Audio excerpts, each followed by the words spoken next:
Welcome to the BOI LPAC training provided to you by the Department of Multilingual Programs in Garland ISD. Please follow along with us on Twitter at GISD4EBs. All districts must establish a Language Proficiency Assessment Committee, or LPAC. LPAC are required to be retrained at the beginning of each school year. The purpose for today's training is to learn how to advocate for your emergent bilinguals and how the state of Texas requires student needs and progress monitoring documentation. Looking at our agenda, we're going to begin by meeting the MLP. Our department goal is to support the district's mission, vision, and values to ensure the success of our multilingual learners. Every action we take is designed to create equitable opportunities for students to master content and language. Here you can see our organizational chart of our Multilingual Programs Department, or also known as MLP. We have linked our compliance and LPAC team directory here on the screen, as well as given you our main line, also Diana Pecorino's cell phone number. Here you can see our compliance team, and we are here to support you with all of your compliance needs. We have Diana Pecorino, our MLP compliance coordinator, myself, Megan DeWitt, the MLP compliance specialist, and we currently have a vacancy for our other compliance specialist. Here's your MLP resource roadmap. Up on the top left corner, you can see our MLP PD landing page.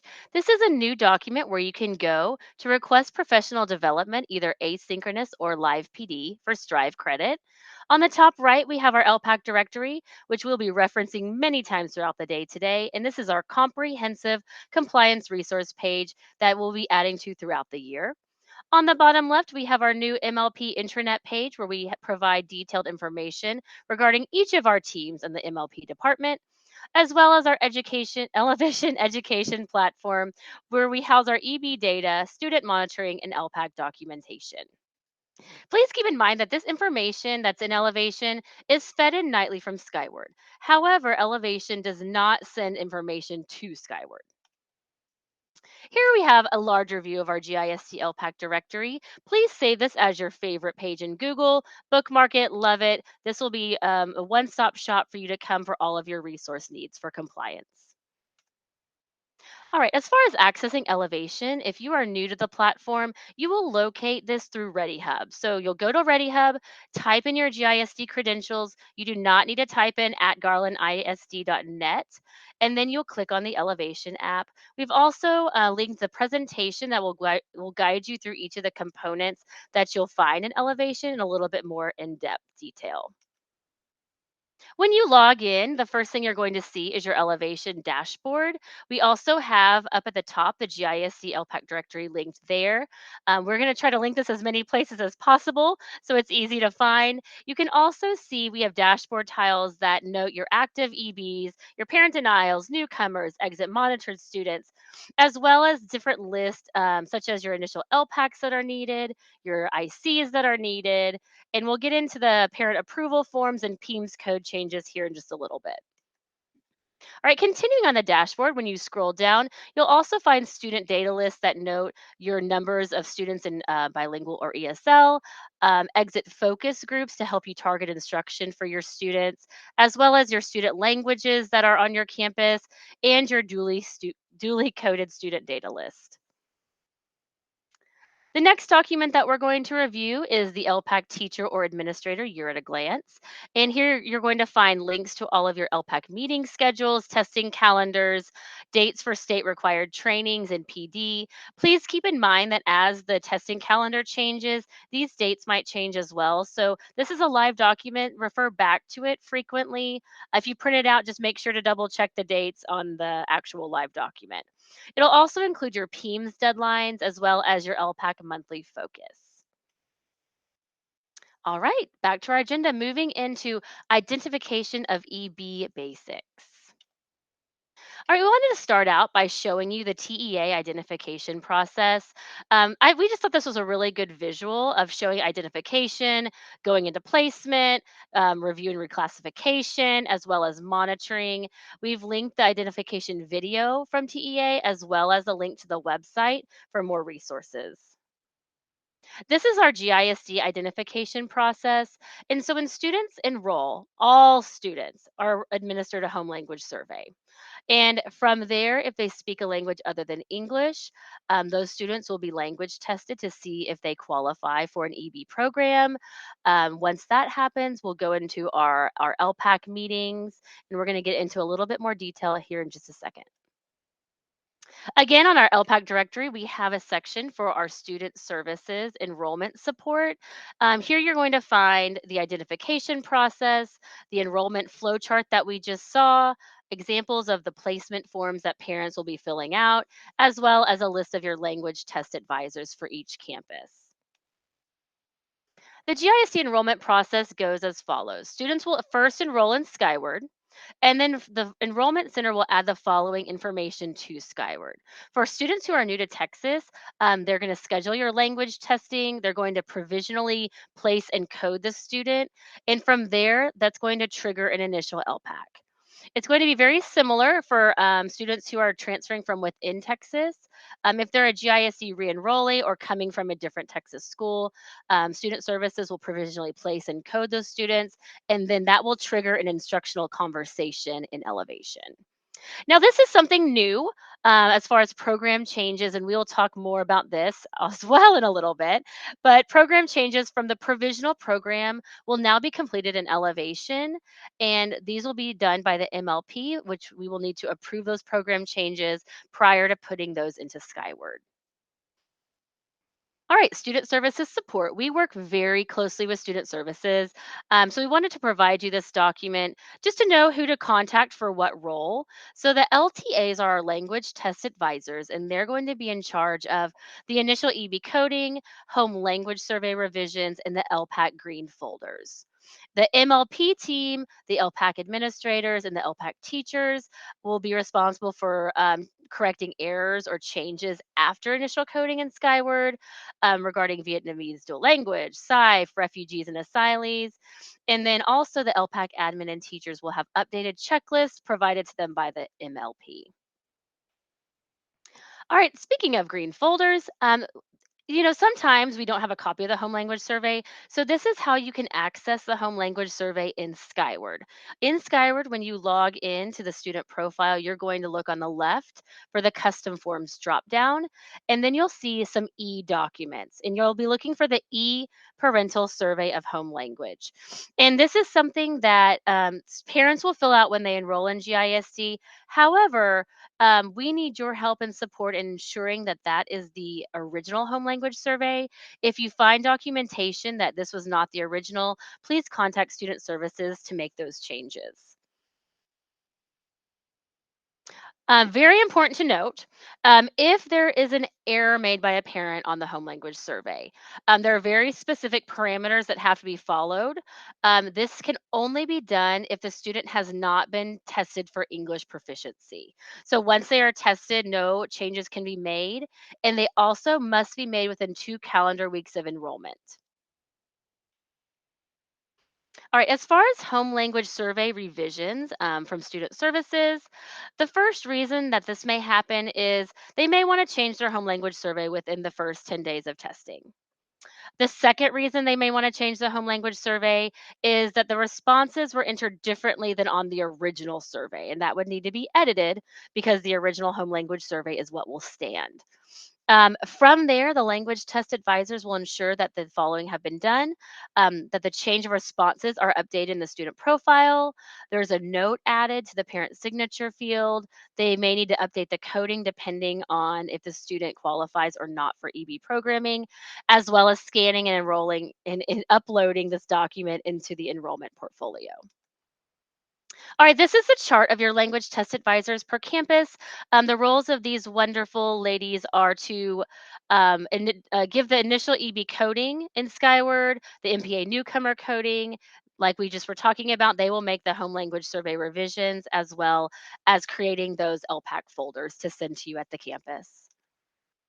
All right, back to the agenda. We are going to now start reviewing the LPAC process. All right, so we are back to the ELL identification flow chart. So what do we do after the students come, they have a language other than English. We've tested them. We do our LPAC meeting. And these next steps are going to walk you through what you need to do next regarding an initial LPAC. All right, so here's some terms to know before we get started. Emergent bilingual, or we often call it EB, is a student who's still acquiring English and has another language as their primary language. They have also used the acronyms EL, ELL, and LAP in the past. Reclassification or monitored students are students who have met that appropriate criteria to be classified as English proficient. Please keep in mind one of the biggest questions we have because our families love our dual language program. If a student reclassifies, they may remain in their dual language program as a non LEP participant. Down in the bottom left corner, we have the term English proficient or EP. So, this is a student who has met reclassification criteria. They're no longer identified as an English learner. And you might also hear this referred to as non EL, non ELL, or non LEP. Finally, we have exited students who are monitored, and this is when that the English learner has met reclassification criteria and they no longer require a bilingual or ESL program. And then from there, the student is going to exit with that parent approval. All right. All right, so moving along to LPAC representatives, or who needs to be in attendance at the LPACs. The first person that we must have is the LPAC administrator, and this person is going to be representing all administrator and ensuring our needs are for our students are being met. The second representative, I need you to listen very closely because it is the LPAC parent. The past 2 years, the parent has been waived by the state due to COVID-19. I need you to know that this is back to being a requirement. In 22-23, a parent is required to either attend, that can be in person or virtually, the LPAC to represent the parent role. Please keep in mind that this person must be a parent of a student actively in an ESL or dual language program and is not able to be an employee of GISD. You do not need a parent for an IC, but all other LPACs, this parent is required. Finally, we need our LPAC teacher, and this is going to be the ESL or bilingual teacher, and they are going to be representing all of our teachers to make sure that they are giving the students the instructional support that they need. Please keep in mind that a bilingual teacher needs to serve on bilingual LPACs, and an ESL teacher needs to serve on ESL LPACs. All members, so the campus administrator, the LPAC parent, the LPAC teacher need to be present to perform, finalize, and e-sign those LPACs. All right, so looking at the LPAC member requirements, these people that are participating are going to receive annual training, which you are partaking in right now. You will also need to participate in the compliance LPACs, which are the initial LPAC, assessment LPAC, and EOI LPAC. You're going to be acting for the school district, observing the laws, and most importantly, maintaining confidentiality of the decisions that are being made. As far as LPAC parent training resources, if the parent's primary language is not English, this training needs to be given in the primary language or delivered via an interpreter. The meeting shall be conducted in the parent's primary language or via an interpreter as needed. And for you to train your parents, we have linked the slides from TEA. We have them in English, Spanish, and Vietnamese for you to begin training those parents prior to starting your initial LPACs. All right, what are the responsibilities of the committee? So, first, identification. So, when students enroll, we start with that home language survey. And then from there, number two, we are going into the program placement, recommending either dual language or ESL. We are going to look, number three, at those accommodations, and those are customized per student, as well as monitoring after they reclassify for 2 years. We are going to track that student data through the LPAC process. Okay, so looking at the process, just an overall glance, what does the year look like in this role? So, up on the top left, the first thing is you're going to give an instructional conversation for students who are not new to Texas, or an initial LPAC for students who are new to Texas within 4 weeks of enrollment to determine their placement. Okay. We are going to be progress monitoring and collaborating with the ARD if they are a dually coded student. And we're going to discuss that a little bit further here in a little bit. We will have the assessment LPACs and make those testing decisions and providing designated supports needed, as well as the EOY LPAC. It is our annual review and determining the years for the next year's placement decisions so that the students start that first day of school in the next school year with everything they need ready to go. All right. So, as far as LPAC responsibilities, during these meetings, you'll review the language proficiency level of all EBs, review their academic achievement.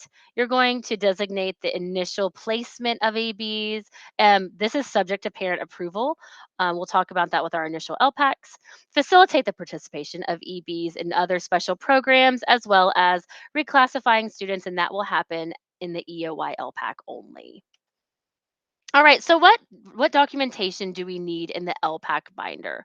These will be sent to you by August 26th from our department, so please keep your eye out for interschool mail for that delivery. We're going to have in the binder the training presentation used, training certificates, a roster of for your trained members, the confidentiality oaths that your teachers will need to sign. We no longer have to keep meeting minutes or decisions in the binder because those are housed in elevation, and please keep those LPAC binders for 5 years in an administrator's office. Okay, moving into more detailed information on the initial LPAC process. So here we are on our identification flow chart. So the student has, come to student services. They have a language other than English. They've been tested and they qualify per their language testing. So we are on the bottom level of the chart where we're going to start looking at those students and recommending the appropriate program for the student's needs. All right. So who gets these LPACs? This is only for students who are new to Texas, so from another state or from outside the country. Um, what are we doing? The LPAC determines the initial placement for the student based on data. This happens within 4 weeks of enrollment. And what we're doing during this time is we're going to review the enrollment centered language test scores and make a placement recommendation. Again, this is for students who are new to Texas. The campus will schedule those initial LPACs. Um, Again, students will have a home language survey completed by the parent if they are new to Texas. If a language other than English is used, the student will complete language testing at the enrollment center. And that is what we're going to use to determine if they're eligible for programming as an emergent bilingual.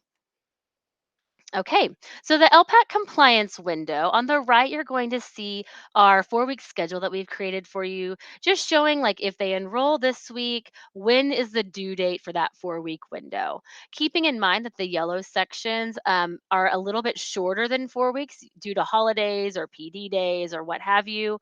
And during the initial LPAC, we're going to be reviewing the student services identification scores from pre-loss or loss links language testing. We're going to recommend the appropriate program, either dual language Spanish or dual language Vietnamese, or ESL as a second language for students who don't speak Spanish or Vietnamese. And this is going to occur within that 4 week enrollment period. So, what programs do we have here? Let's look at these in a little bit more detail. So, we have English as a second language, and this program is going to use sheltered instruction strategies.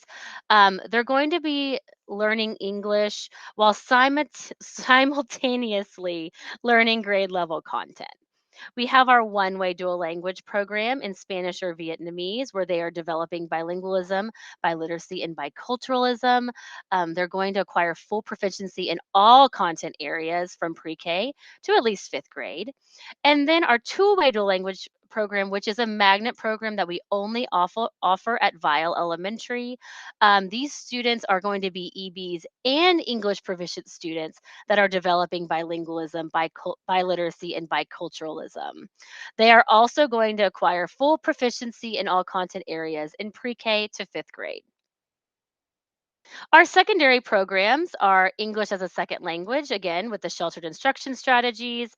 They're acquiring English proficiency while simultaneously learning grade level content. And we also, this is new this year, have a Spanish one way dual language program that we are piloting at Sellers Middle School only. And these students will develop bilingualism, biliteracy, and biculturalism in all content areas from pre K to fifth. All right, so in the initial LPAC, one very important component are the instructional accommodations. And throughout the school year, the teacher is going to continue to suggest recommendations. You will make the initial recommendations for these accommodations in the LPAC, but keep in mind that these will be changing depending on the student's need. We may need to add accommodations or take accommodations away as they're developing their English proficiency throughout the year. All right, so looking at our initial process checklist, we have at the top circled in red, we have our secondary version and our elementary version on our GISD LPAC directory. So let's look a little bit more closely into that. So for our identification checklist, we have a couple of different resources. Like I said, that's where you have the 4 week schedule located, as well as a copy of the identification flowchart. And then a new document that we wanted to make a smaller one pager for you that you could either like keep on your desk, on your computer, or maybe in your LPAC binder, outlining the responsibilities of the initial LPAC. So you can see on the left, we have our initial LPAC just with some tips and reminders just for you to use as a resource. All right, so we are now going into step 6, which is our campus LPAC process. And this is where we are going to be looking at the appropriate programming for our students. So when you have an initial LPAC, the first question is, how do I know who needs an initial LPAC? And that's where you're going to go back to your elevation dashboard, that homepage when you log in, and you're going to have a student list circled in red, initial LPACs needed.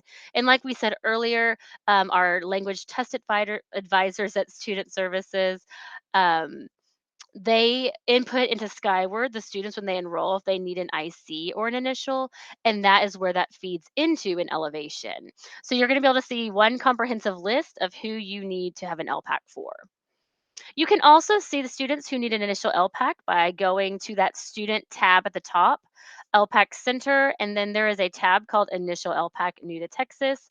And in that unscheduled bucket, you will be able to see who needs an initial LPAC as well. So this is where when you're doing your LPACs, you're able to schedule them and input the date and attendees, or you can also open the LPACs, which is basically a fancy way of saying you're opening up the document to be able to see what's inside of the document. You can also see the LPACs that have been finalized already over there on the right side. And we have a click sheet for this linked for you, just as a reference. I know you guys are working in many different programs, so please use these documents as needed.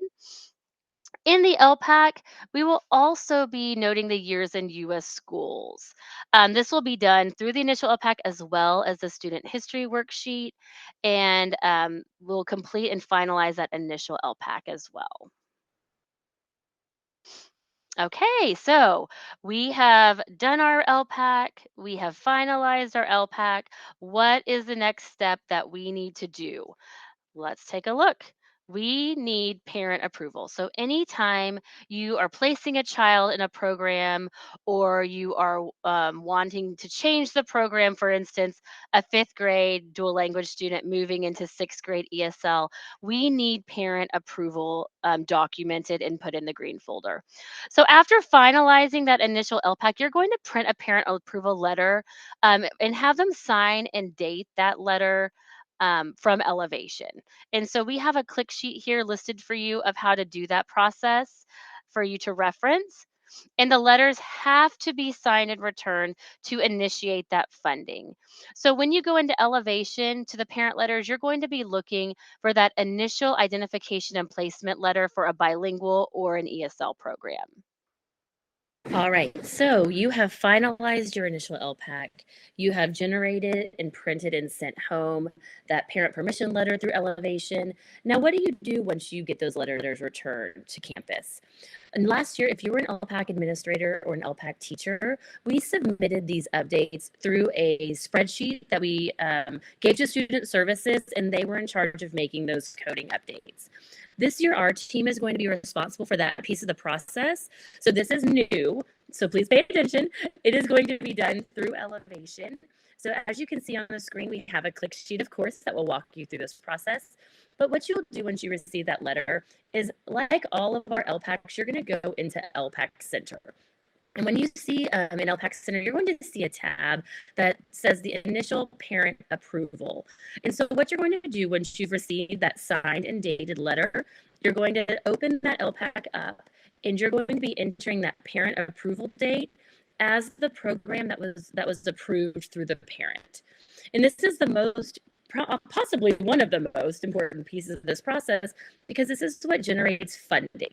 So if you receive that parent letter and you file it away in the green folder and you don't do this piece of the process in Elevation, our team is not going to know that we need to change that coding. So this piece in Elevation is what's going to alert us to make those coding updates in Skyward. And then from there, once those are made, every 6 weeks you'll receive the PEAMS report to review and ensure that that coding is accurate per what was submitted through Elevation. All right, so looking at green folders. Now, our student history worksheet is a one-page document that we use to track their LEP status, what program they're participating in, years in US schools, and so on. Lots of testing history. And this is something that's updated before the initial LPAC and IC and is updated then each year thereafter. So this is a copy of our student history worksheet that we've been using in the past, and we are going out with the old because we know that this is an extremely time consuming document to track. So we are excited to show you what we are going to be doing moving forward with the student history worksheet to make it easier on the campus level with still retaining the same information. Okay, so in LPAC Center, we have made a tab called Student History Worksheet. And as always, we have a click sheet for that. It's kind of a joke. We have a click sheet for everything, but we want to make sure that you have plenty of references to go back to. So here's an example of when you open up that Student History LPAC. This is over here on the right. This is what you're going to be entering for the student. So you're going to be giving the school year, the grade, where were they in school outside the US? How long? Where were they schooled inside the US? How long? What program did they participate in? Were they a bilingual to language, an ESL? Were they a parent denial, etc.? What school year did they enroll in the US? And then the years in US schools count. Now, keep in mind that counting begins in first grade, as pre K and kindergarten are not state required grade levels. You can add any notes there at the bottom that you would like to input, as well as completed by and then your name. Now, please keep in mind when you are sending a student history worksheet to another district, you need to send a copy of the student progress letter with the data. So, because we also need to send those STAR scores if they've had those already, as well as those TELPAS scores with this information.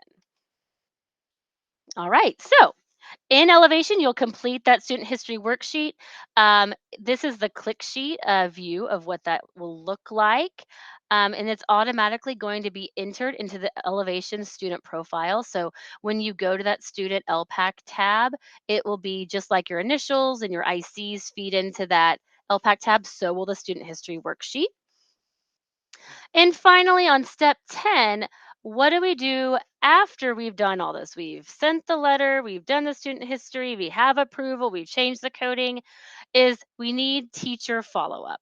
We again need to make sure that those instructional accommodations are up to date throughout the year. We don't want to be over supporting and certainly not under supporting our students. So you'll be updating those probably in a PLC type setting, entering those and saving those through the student profile on that instructional accommodations tab. All right. We also provide an instructional accommodations guide, which is going to outline each proficiency level from beginning all the way up to advanced high with a correlation of what would be an appropriate recommended designated support because we need those instructional accommodations being used all the time in the classroom, frequently, regularly. And then from there, that's going to help us when we get into assessment LPACs with our designated supports. Please note that bilingual and ESL dictionaries are allowable, and we have the policy linked there. And please, please, please, please order all of your testing materials by October using your EB funds. We're talking headsets, dividers, dictionaries. Do not wait because they begin to sell out and then we're going to be in a kerfuffle. All right, moving on. All right, so looking at the LPAC green folder, this is sent from Student Services with their testing information, their home language survey. If you don't get this, please contact Student Services. And as always, we have a link for this on our LPAC directory, a specific section that notes all things green folder related. So feel free to use that as well. Okay, all right, we've talked about initial LPACs. So now, instructional conversations or ICs. Let's get into those. Who needs these? This is only for students who are transferring from within Texas. And what is going to be done during this is you're going to be reviewing that documentation from the prior Texas school, and that documentation will be what your data clerk or registrar requests through TREX. It's going to happen within the first 4 calendar weeks, just like the initial LPACs, because we want to ensure our students are placed um, as closely as we can provide in GISD to their prior placement program. And we want to ensure uninterrupted continuation of services for those students. All right, so the data clerk, as far as what procedures we need to go through for ICs, they are going to request, like I said, these documents through TREX, which include the original home language survey, GISD. They will fill one out when they enroll here because we will not have received those TREX documents yet. However, the original home language survey is what stands. We need the original parent permission form with the signature and date of the program that was approved, the latest LPAC, so we know what program requirements that student had noted, as well as a latest student history worksheet. It's optional, but also a very helpful document because you can see all of that data and what program the student was in. All right. So if the student has been in a Texas school, the LPAC administrator and or LPAC secondary lead teacher is going to review their LPAC documents from the previous schools. If you don't have documents received, check TAMS, and that can give you some insight into their previous testing data. And we can show you in just a minute how to do that if you're not familiar. The LPAC teacher will present the placement recommendation and then they will complete the instructional conversation documentation from there and finalize that document. We have a click sheet, of course, linked here on the bottom, walking you through the instructional conversation in elevation if you're new to this, just so you can see what's on the document, what do I need to know beforehand, just a handy resource for you. Again, we're back to the identification checklist. On that one pager, we're on that right side that you can look at to outline the process. We also have it on our identification checklist. So at the top, you're going to have the new to Texas initial LPAC. The IC is going to be underneath it. So it's not a separate document. You'll just need to scroll down to the yellow section. All right, so just like your initial LPACs, on our dashboard, we have the students feeding in who need instructional conversations. As you can see, they're in red. You can also access these students through LPAC Center by clicking on the instructional conversation meeting, not new to Texas. And the dashboard in LPAC Center is going to look just like the initial LPAC, where your students will feed into that unscheduled box. And from then, they'll move when you schedule or open those LPACs, as well as seeing who has been finalized already. Okay, and just please keep in mind to walk through the documents needed to ensure the student is in that correct program from the prior district and the PEAMS coding is correct in Skyward because that does affect funding. This is one of our biggest questions we get because we know we would love to get records in a very, very, very quick manner. Ideally, that would be great, but sometimes that doesn't happen, unfortunately. So, what do you do if your data clerk has requested multiple times, and has done her or his job, and we still cannot get those documents? So, one thing that we can do if the district they were coming from is an elevation district, and keep in mind, these are only for districts that use elevation. For example, Dallas ISD does not. So we would not be able to do this process. However, if they do use elevation, we can request a transfer of records from elevation and they send us a cumulative folder report that will feed into the student profile that gives us a lot of good information that we'll need to complete those ICs. So if you're needing to request a transfer, we have directions on the screen of the information that we need sent to us and where to find that TSDS ID over in Skyward. It is under the TX No Child Left Behind drop down under other PEAMS, and you can find that ID there. All right, speaking of TAMS from earlier, if you're wanting to look up prior test scores in TAMS, there's two different ways that you can go about doing this. The first is finding their PEAMS TSDS ID in Skyward. From there, you'll go to the Texas Assessment Portal and look up the student's unique access code. And so from there, you'll be able to log in and you'll be able to see if that student has taken STAR or TELPAS in the past. Another way to do this is by going to the student profile in Skyward. And sometimes they have it, sometimes they don't, but there is a section called STAR Access Code, and that can also be used to log into the student portal to see if there's any testing data available. Okay. All right. Again, our student history worksheet, just like the initial LPACs, we will continue those in elevation this year.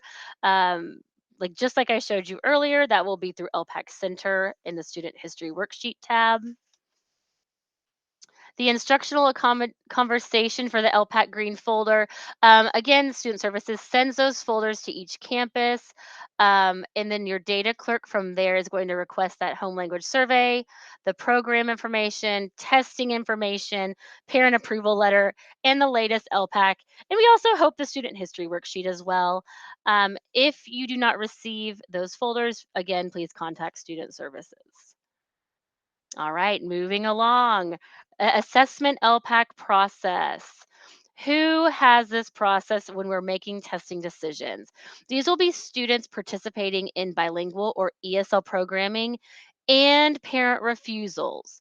Parent refusals are not eligible for supports. However, we do need to document that they are taking TELPAS or TELPAS Alt. During this process, the LPAC is going to review teacher recommendations for testing accommodations. We're going to do this as close to the assessment window as possible in the spring. And then we want to ensure that students are receiving appropriate language accommodations that they need for success. What the LPAC assessment LPAC is going to review is first the teacher recommendation. So, what language of assessment does a student need? If they're in a bilingual program, Spanish test if other testing during the year has been in Spanish. If they're in the ESL program, they will participate in English testing. We will also look at linguistic designated supports that are given through the LPAC, which are extra time, content language support, and oral signed administration. And just like the initial LPAC, this LPAC is necessary to meet state compliance. All right, so in the assessment LPAC, when you are assigning designated supports, I showed you earlier the instructional accommodations guide that you can use to connect the instructional accommodations being used in the classroom to designated supports that may be helpful during STAR testing for the student. So this is looking at their TELPAS level, what instructional accommodations they've been using, and from there you can link what support would be the best fit for that student. We can have bilingual and ESL dictionaries. Those are linked on the screen. And again, this is the second time I'm going through this. Please order your testing materials in the fall. Do not wait. We need to order our headsets, dividers for testing, speaking. We need dividers. We need an appropriate testing environment for our students. So please, please, please look into that if you don't have them, as well as any dictionaries that are needed on your campus. Order them now. Do not wait. They will sell out. All right. Looking into finally our last LPAC of the year is our EOI LPAC process. This is going to be for all EBs, including parent denials, as well as our exit monitor year 1 and 2 students. And the LPAC is going to look at academic and language progress, make a program recommendation for the next year. This happens at the very end of the school year, and we're looking at the data to see who meets reclassification criteria, as well as ensuring their appropriate program placement for students who will be continuing an EB service in the next school year. At the end of this year, we are going to review all English learners served in a bilingual or ESL program. We are going to look at parent denials and the students who are exit monitored in those first 2 years. We're going to look at all of those students at the end. We're going to be looking at the following data points, their language proficiency testing, grades, classroom tests, the state assessments, the writing state assessment, if applicable, as well as we also need that subjective teacher evaluation. And this, again, like the initial and the assessment, is a necessary LPAC to meet state compliance. Okay, so once a student reclassifies as English proficient, the parent must be notified that they've met that criteria for reclassification and they must approve exit from their program. Like we said earlier, anytime we're moving a student, we need that parent approval. All right, LPAC ARD collaboration.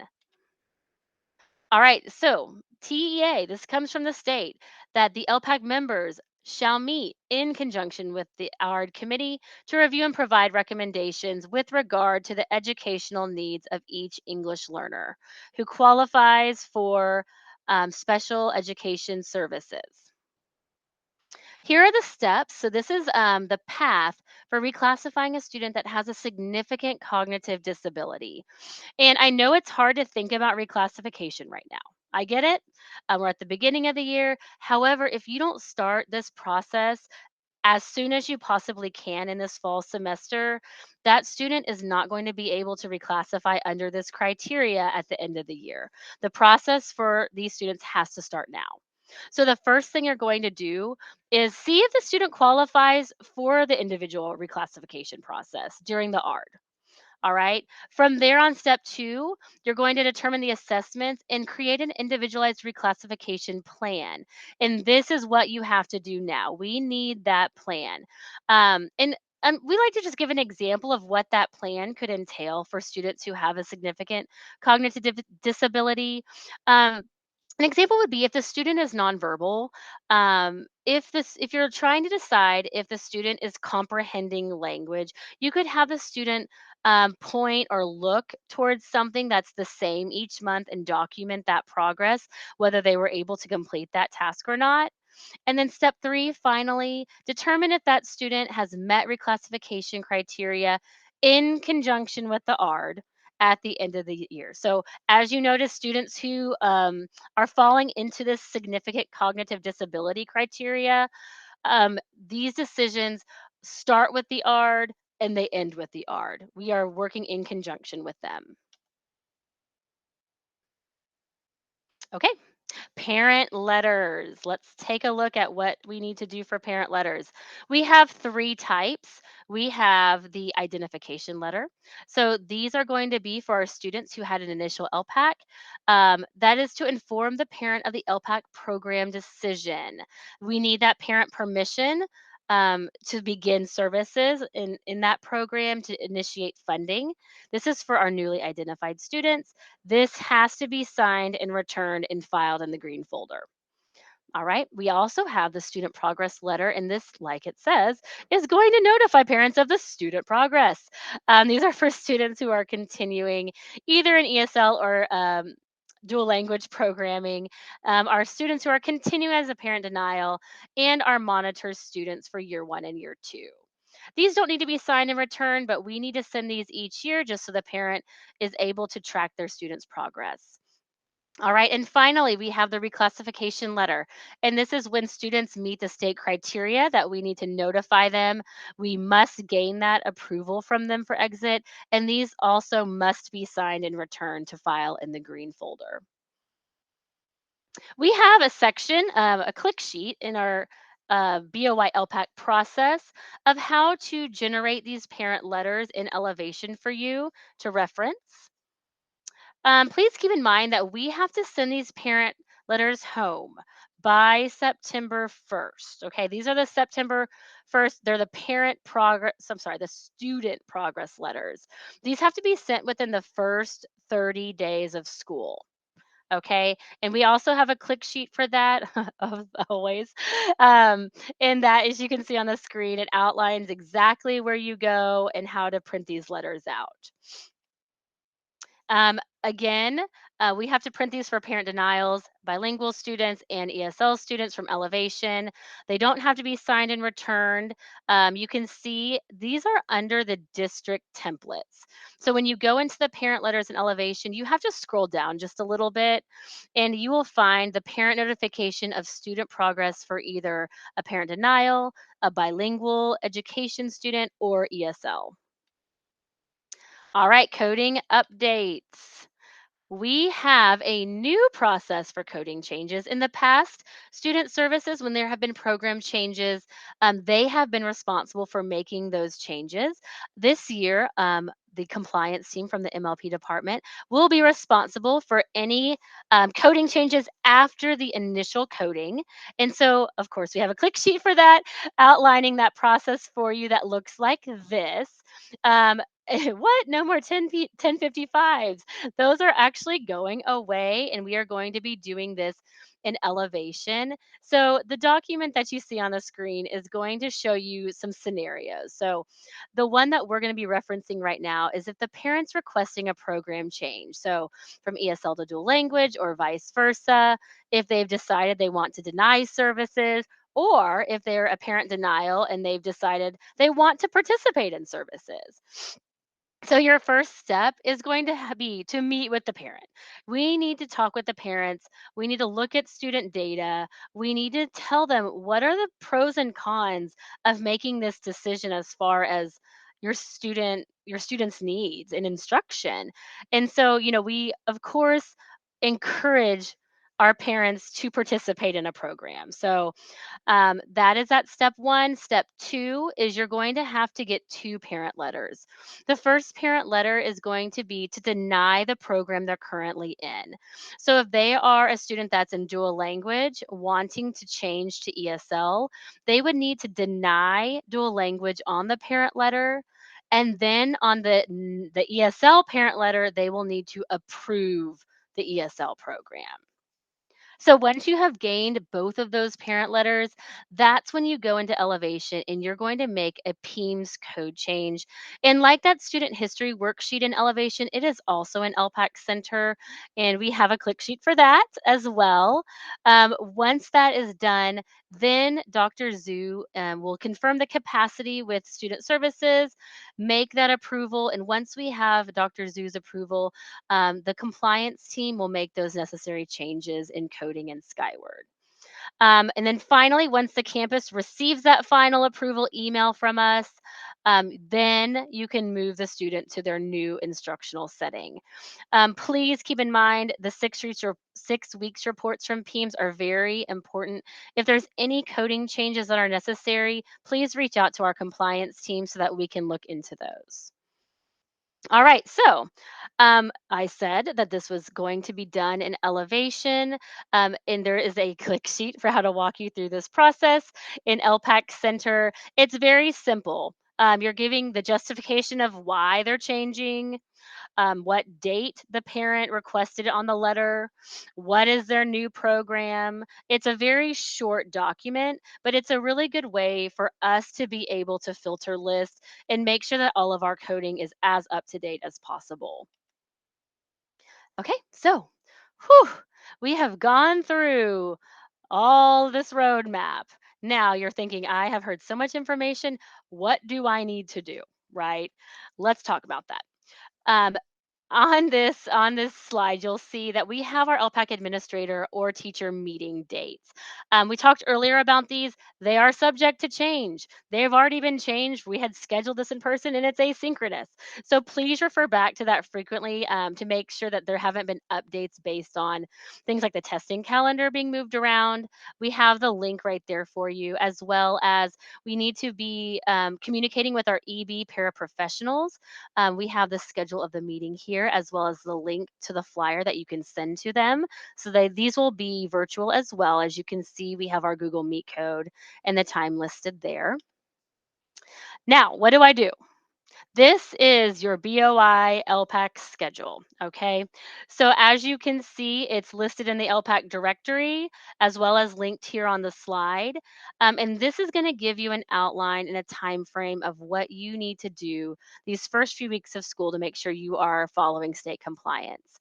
The first thing is making sure that those home language surveys are updated if necessary within 10 days. Make sure the EBs are placed in their correct program. I know you're working on that probably as I'm speaking right now.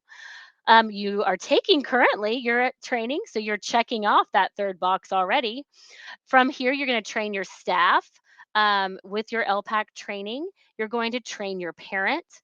And then we need those initial and instructional conversations from the first day of enrollment completed by August 31st. From there, you're going to send your parent letters for initial placement, for and student progress, for our bilingual ESL and monitored students. Okay, and keep in mind, this is the BOY LPAC process, but as students enroll on your campus, this process is going to be ongoing throughout the year. This does not stop after, September dates that are listed here. If a student has an initial LPAC, or needs an IC, you're still, in this, it's October, you're still going to need to do these steps where you have it, you send the letter. If the parent needs to approve it, change the coding. Okay. All right. So we have come to the end of our compliance piece today. What you can see, let me go back to the BOI schedule. At the bottom here, you'll note that this is our link of where our video is. We have different sections for each of our MLP teams, including our elementary team, secondary, sheltered instruction, parent engagement, and newcomer. We kept those separately because we wanted you to be able to go to have a quick reference to these different teams. So the videos are linked there at the bottom of the BOI schedule. And as well as we are going to be adding slowly but surely elevation how-to videos on just walking you through the elevation process down here at the bottom. So, all right, we've come to the end. Thank you so much for all you do for your EBs on your campus. The work you do is truly, truly important, and we appreciate you. Please feel free to call us, email us, reach out to us for anything you need regarding compliance. And thank you so much for your time. Make sure that you complete the BOI LPAC quiz. That is what we will be using to ensure that you have um, finished your state documentation for this training. So please make sure to submit that to us and have a great day.